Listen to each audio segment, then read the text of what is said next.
Welcome to The Claw. I'm Eric Holtzclaw, Chief Strategist at Liger. The Claw is the marketing podcast for C-suite executives. I am joined today by Darren Horwitz. He is the founder of TenTen. Darren, thanks so much for joining me. Thank you so much for having me, Eric. I appreciate it. I didn't even ask you when we talked before we started, where are you located in the world? I am in the suburbs of New York City. So I'm Ah, about 45, 50 minutes due north of Manhattan. okay. Or New York tri-state area. Okay, great. So tell me a little bit about TenTen or TenTen Group. Yeah, either one. TenTen Group is the legal entity name, I guess, but we go by TenTen. Yeah, we specialize in helping organizations go through large scale global brand change, such as a rebrand. And so the way we've organized our services and our thoughts are around the concept of plan, build, or manage. You're either planning for a rebrand or a big change, in which case we help organizations wrap their arms around what needs to happen, when it needs to happen, really preparing themselves to secure the funding to go through a change. Okay. On the build side, it's helping organizations backfill where they might have production or implementation needs to build out templates, tools, guidelines, assets.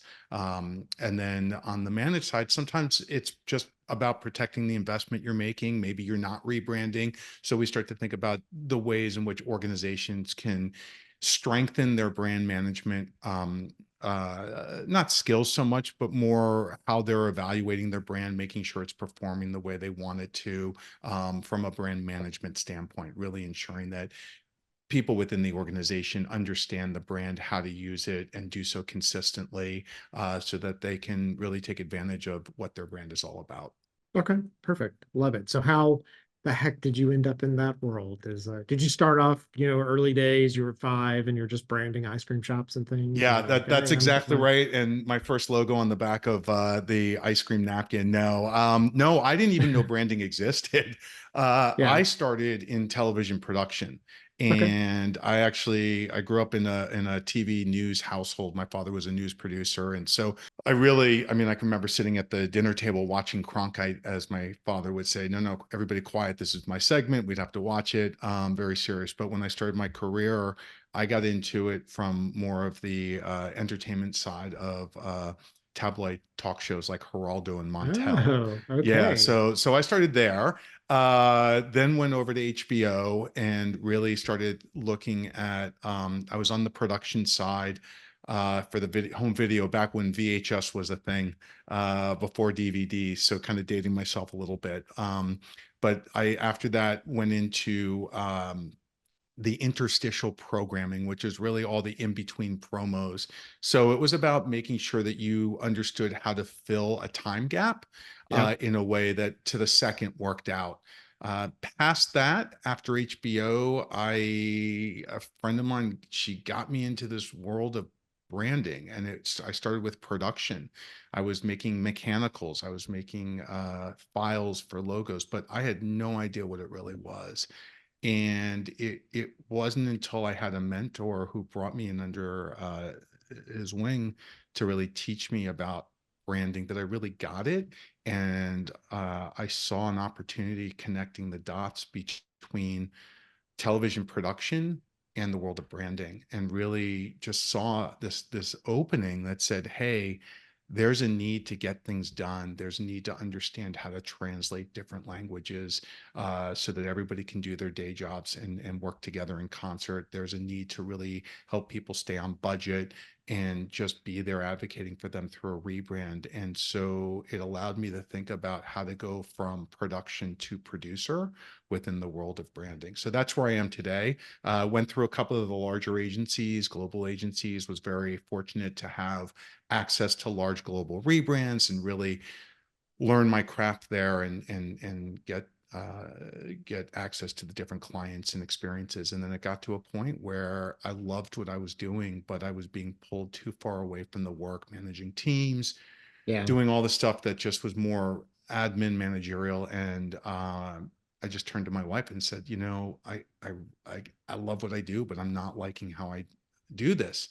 And I knew that the company I was at wanted me to go in a certain direction that I was never going to be able to deliver on.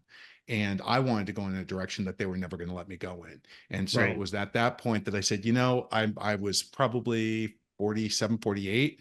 And I said 47, maybe even 46. But I said, you know, if I'm going to do something like this and start my own company, I want to do it before I'm 50.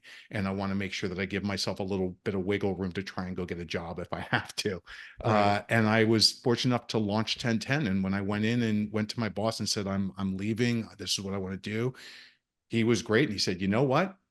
Hold on, don't quit. Let's call this a transition and we'll be your first client. And I said, that's amazing. So I was very fortunate to be able to carry them forward and work with all the people I worked with in just a very different way. So Yeah, that's nice. what That's a brought me good, here.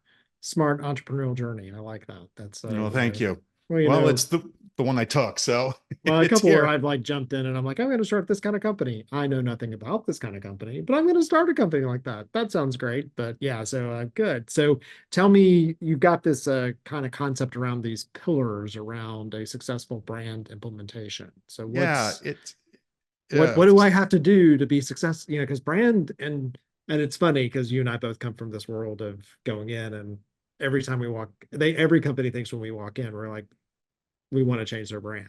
yeah. And I tell them, like, if I'm telling you to change your brand, you should listen to me because I don't want to do it unless I absolutely think to meet the goals and objectives you're looking for that you need to do this because it's not the easiest thing at the end of the day. So yeah. Yeah, you know, it's interesting. When I was thinking about starting 1010, I shopped it around with some colleagues and friends, and the concept originally was this idea of, yeah, if you're going to rebrand, like this is my bread and butter. I know how to do this, but rebranding is really expensive. Mhm. And It's extremely it's not expensive. always about a rebrand, right? It's Right. sometimes it's about making your brand work very hard for you, work better for you. You can do different things. You could update photography, you can update color palettes and really start to modernize this, or even just having templates in place to help you do things in a consistent way so that you're not replacing your signs or whatever it is that's incredibly expensive. And the person I was talking to was a brand strategist, and he goes, "Oh, so it's kind of like the show Love It or List It." And I looked at him, he goes, "Yeah, you know, it's this idea that you can either sell your house and go get a new one, or maybe it's just renovating it, making it work better." I go, "That's exactly what it's like." He goes, Yeah. "I Yeah. totally get it." So yeah, it's you know, it is expensive. And I think that and I'll get to the questions are really this. Sorry, the five pillars are, anybody going through a rebrand is going to ask the same thing, right? It's, what do I need? How long will it take? Who's going to do this work? How do I get it out there? And of course, this big one of how much does it cost? And everybody, it always comes down to that question. And so I've spent my career really trying to understand not only how to answer the questions, but how to help people navigate this in a very efficient, economical way. And what I found with the larger agencies when I was there, and it was great, but we were in the business of rebranding. That was the job. And that's great. And that kept me very busy and I enjoyed it. But again, it's not always about a rebrand. And so I saw this opportunity to say, let's not always walk in the door saying you need a new brand. To your point, it's okay, what's the challenge that you're facing? And more importantly, we're not a creative agency in that regard of creating new identities. That's not what we do. Often we've done it before, but really our specialty is actually the larger agencies bring us in to work with them and work with their clients. And so it's to come in and say, okay, your client has already acknowledged their rebranding. Here's how they need to set themselves up. Here's everything they need to do. Here's all the work that needs to happen. And you as an agency and your client need to figure out who's going to get this done. We'll help you navigate that. Sometimes it's you, sometimes it's them, sometimes it's a third party to be named later. And we'll go through that exercise with them to try and address all of those questions. Again, just starting with what do I even need to do? Yeah. And there's a lot of watch outs in there and a lot of mistakes get made. And I'm sure you can appreciate this. You've taken organizations through brand change. You know Yeah. what can go Right. wrong, right? So Oh yeah. yeah. Hey, yeah, and it's such a the decision to change the brand is such a it's a ripple effect. because once you've done that, there's other things you may also have to go back through and touch and change that maybe you didn't think about or consider. So if you're going to head down that path, you've made a very distinct choice. Like not only the physical act of changing the brand, but what it may mean for your culture and the way you treat your customers and how your systems work and all those things on the back end. So yeah. 100%. And it's so interesting to me that what you sometimes find, and again, I'm sure you've seen this, which is somebody says, okay, we're going to go through a rebrand, and they haven't really thought through the ripple effect. They haven't really understood that, oh, wait, this requires a financial investment. Right. Or, oh, I actually need to tell employees what's going on and what it means to them and how they need to deliver something differently now. Or our customers or clients of, hey, we're changing, and don't worry, it's not about us change, or sometimes it is about us changing our ways, but we're still going to do all the great things we do. This is a yes and moment. And yeah, so they can see the logo, but it's weird that they don't realize that their brand is more than a logo, right? I mean, how many times have you had to educate somebody on All the time. I talk right? about I had a company before and myself and the owner were the same age. We made the same amount of money. We owned the same percentage of the business. Like everything about us demographically was the same. But he's a Dunkin' Donuts guy and I'm a Starbucks guy. And that's all about brand, right? Like I like how the Starbucks smells and makes me feel and that kind of thing. And you'd never find him in a Starbucks, you never find me in a Dunkin' Donuts. And so much about why and how and what you're willing to spend and all those kind of things get bought into that brand. And taking companies that are trying to sell to someone else and saying, hey, so your brand looks like this and the people you want to sell to look like that. There's a disconnect Yeah, yeah, between these two. You have to solve for that. So yeah. yeah. It's funny that you mentioned Starbucks. So I used to hate the Starbucks experience because I was very stubborn. And there was a pinnacle moment in my career where I actually fell in love with Starbucks. It had nothing to do with the coffee or the drinks. I used to go in and I would get an ice latte. And I used to say, I'd like a venti iced latte with skim milk. And they'd say, okay, ice venti non-fat latte. And I just, for the life of me, why did they keep changing my words on me? However I ordered, they keep twisting it around on me. And this is going on for years. I mean, I've been going to Starbucks for a long time. And I walk in one day on my way to the office and I give them my order. And she said, okay, so you said iced venti non-fat latte. And I said, actually, that's not what I said. But yes, that's what I want. I said, let me ask you, why do you do that? Why do you change my order around? She said, well, she said, I say iced first so I know what kind of cup to go for, venti so I know which size to go for. I say non-fat because some people say skim, we hear soy and we get it wrong. So, and I sat there and I said, okay, so all this time I've been complaining about how long it takes to get a cup of coffee, but in reality, I've actually been making it longer than it needs to be because I keep screwing up how I ordered. She just looked at me. I said, we're good. And I realized at that moment that it was all about efficiency. And as I got that, I'm thinking, this is my job. Like I'm trying to make things more efficient and I've been fighting the system. And here I am in Starbucks and they're actually doing it. So fast forward, I go and what I now love about them is it doesn't matter where you go in the world. It's the same experience. It's the Right. same. And whether you're here, you're in the UK, a different country, it doesn't matter. You can go in and you know exactly what you're getting. I was in Brazil and it was the same order. Yeah.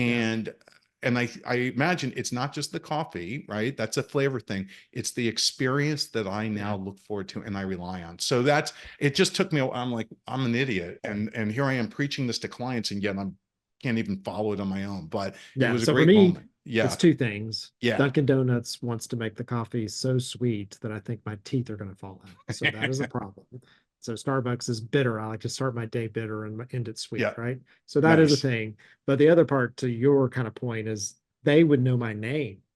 Yeah. And then they knew what to like. They say, "Oh, I went through the same drive-through, and the lady was Mary." And I would pull in. This was before the pandemic because I destroyed everything, right? And I would pull in, and it's like, "Good morning." She's like, "Good morning, Eric." I'm like, "Hey, Mary." She's like, "Your usual." I'm like, "Yeah." And then I pull up to the. I didn't even have to say what it was. Like they knew what it was just by my voice, right? So that kind of stuff is How really amazing is cool. that? So yeah, And it's the really fact cool. that people don't understand that that's part of their brand. Every little piece of that experience drives people back in and frankly commands a premium price. Yeah, right? 100%. That's really, I mean, if you get down to the business side of it, that's what it's doing. It is, 100%. you have made a decision to go with Starbucks. You are going to spend more money at Starbucks because you are getting an experience that is worth the value to you. It's there, it's Yeah. valuable. And it's amazing to me that people just don't see that. Yeah. So we're going to go to a break, and then I do want to come back and talk about the pillars because, what are the pillars? We want to know.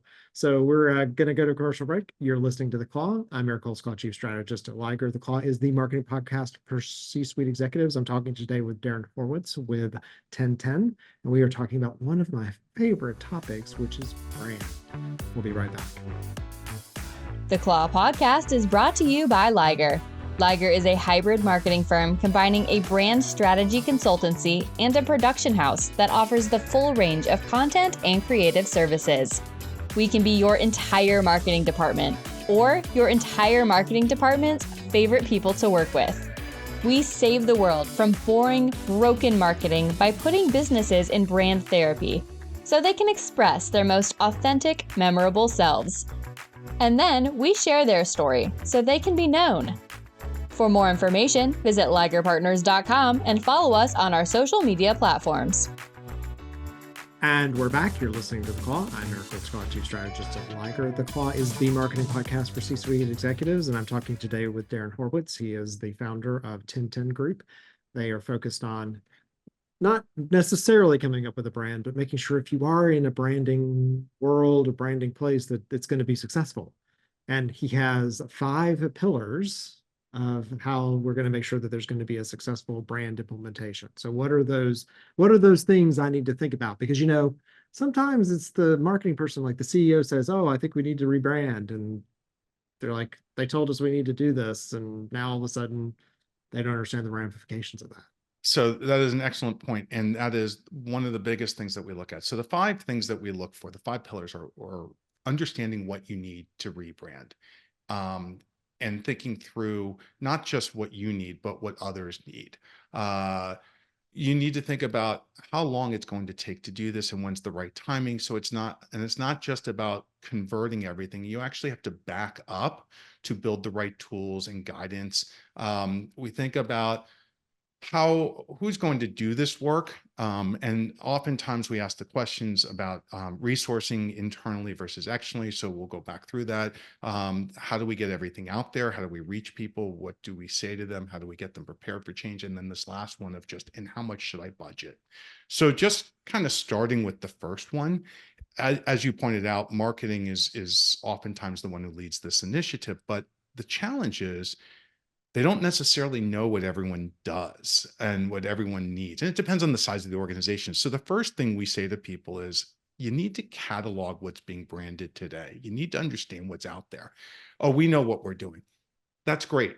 But you may not know what the legal team needs. You may not know what the digital team needs. You may not know what facilities need. So the trick is to really bring people to the table and start to talk about it from their perspective. And so that's the biggest watch out, is taking a marketing centric point of view of what gets branded today. And so the way we think about this is, and every organization has different needs. There are different types of businesses. Healthcare is very different than an airline, very different than a restaurant. But the point is to go in and really think about, what do you do? What's branded? And try and capture it all. It doesn't mean everything gets a template. It just means that you want to wrap your arms of what's out there.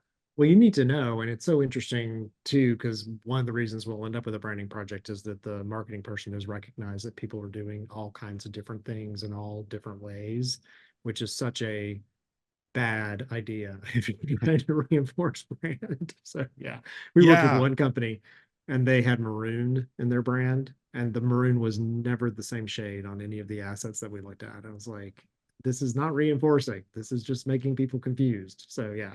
Well, and you raise an interesting point. So I think generally speaking, it's understanding that you never want to go too far without testing how your Yeah. brand will actually work. Right. So as a production guy, we often recommend physical media testing, which is going in and doing print tests, going on screen, PowerPoint because it's one thing to look at it on your monitor. It's another thing to project it at a trade show. And so oftentimes when you put signs on walls, they're using different materials in different ways. So again, the whole idea is to say, hey, as we go through this, let's make sure that the intent of our brand is flexing in the way it needs to, but true to where it should be. And I would say burgundy is probably a very difficult color to use. Yeah. It's got Yeah. it changes, Little but problems. Well, yeah, and the other thing I like about what you're talking about too is because we do take clients through the whole like new brand, whatever, and a brand that looks like alone, you need to put it into a situation because we've had companies hate some brand and then we start to put it on a banner or do a thing with it, whatever. And you're like, okay, now I really like it. Because a lot of brands that we think are really successful don't look great by themselves. They like have to be into some kind of situation. So yeah. your brand is more than your logo. Your brand is more than your color. It's the experience. It's the environment. It's the context and how it's being used. It's the language and the words and how you use them. Just a simple case in point, American Airlines was all capitals. And when they went through a rebrand, it was about how do we engage people in a more friendly way. Well, how about not yelling at people in all caps, right? Let's start there. Yeah. And so that was a big change that they went through just to show. It was amazing how such a simple shift could evoke a better emotion from a customer, right? And Yeah. just get a better connection. But again, going back to your point of the context of everything, the best way to do this is to understand where your brand lives. So to catalog everything and figure out what's out there. And that then starts to think about, okay, well, if we know what we have, then we can start to figure out work streams that are needed to support this. How long is all this going to take? And you can start figuring out general timing of, okay, I need a PowerPoint template first, and then I need to start converting priority pieces. And you can start to do some work back schedules. If you need stationery or business cards, maybe most people post-pandemic don't use business cards, but I bet the sales team does. I bet leadership wants a business card. So we have to print something. That takes some time. If we think about a launch date, what's the right time to launch? Well, not everything has to be done on time. You can go and take a longer time. It takes about a year, 2 years, sometimes 3 to 4 to 5, depending on the size of the organization. And it's not about how long it takes. It's more about managing expectations of what's our MVP. What do we need to have ready to launch to prove that this is real and deliver on the promises that we're thinking through? Well, and that Um, starts to allow me because we were talking about in the break about the success. Like, is this yeah. then, if I'm starting to do those early wins, are we seeing success with this new brand? Because I mean, that's the point to do it, right? Yeah. So yeah. Well, that's right. Yeah. And I think that's, there are ways to prove this out, how you engage people, which is one of the pillars. You need to reach people. You need to talk to them. You need to prepare them for change. And then you need to tell them what their role is in all of this. So you're going through, you figured out what you have, you figured out how long it's going to take. You start to think about how you reach people and what you say to them and what their needs are. And it's not about necessarily showing your logo to everybody along the way. It's about teaching them why we're doing something. What's the strategy? Are we changing something in our strategy? We've changed our business strategy, which informed our brand strategy. And so I think we oftentimes refer to this as the why story. Why are we doing this?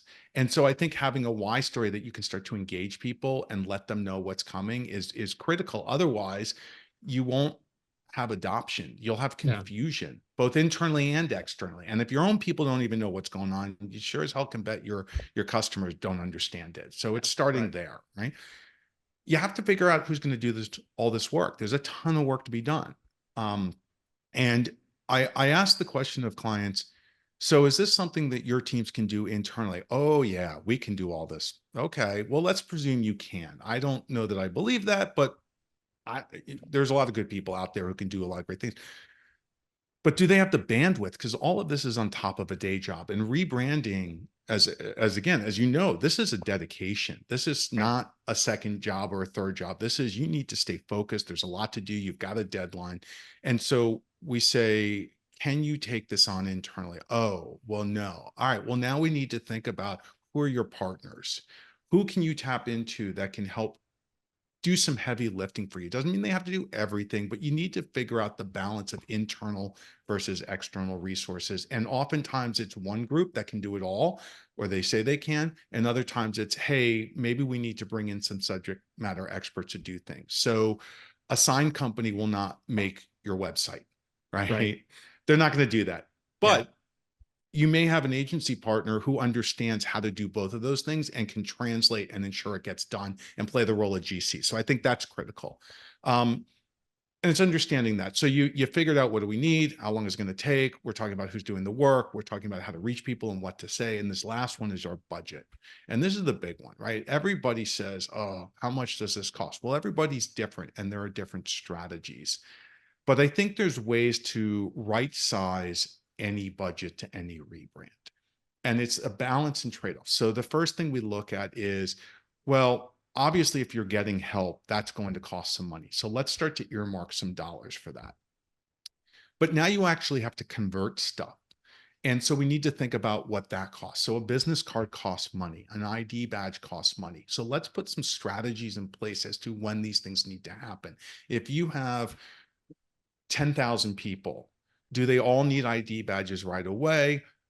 That's going to be $40,000 to $70,000 worth of work just to give them their badge. Maybe you can save a little bit of money there and you just wait till they run out. How important is it? Or does your old badge even have a logo on it? Maybe that's not even necessary.